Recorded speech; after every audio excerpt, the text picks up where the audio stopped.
Zara के हाथ में मोबाइल फोन था और उसका दिल टूटा हुआ था। एक साधारण संदेश ने उनकी दुनिया बदल दी थी। वह सोच रही थी, यह सब अचानक कैसे खत्म हो गया?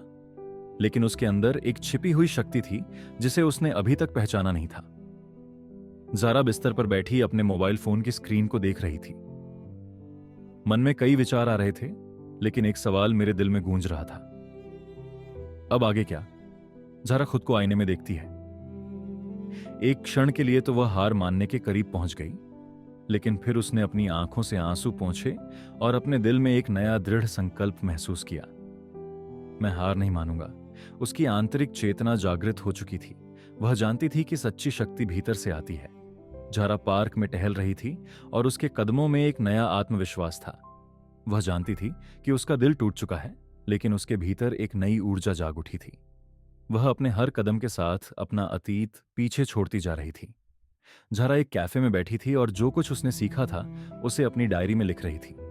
उन्होंने लिखा, दुख बस एक पल का हिस्सा है और समय के साथ सब कुछ ठीक हो जाता है।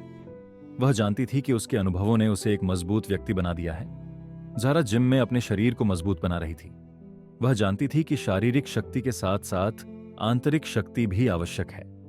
उन्होंने अपनी सीमाओं को चुनौती दी और हर दिन खुद को बेहतर बनाने की कोशिश की। जारा अपनी बालकनी में बैठी हुई सूर्यास्त देख रही थी। उसकी आंखों में शांति थी और उसका हृदय शांत था। वह जानती थी कि उसने अपनी पीड़ा को अपनी ताकत बना लिया है। अब वह एक नई यात्रा के लिए तैयार थी। जारा ने सीखा कि जीवन में सबसे बड़ी शक्ति स्वयं से प्रेम करना है। वह जानती थी कि परिस्थितियां कभी भी परिपूर्ण नहीं होती, लेकिन उनमें से अच्छाई निकालना सीखना महत्वपूर्ण है।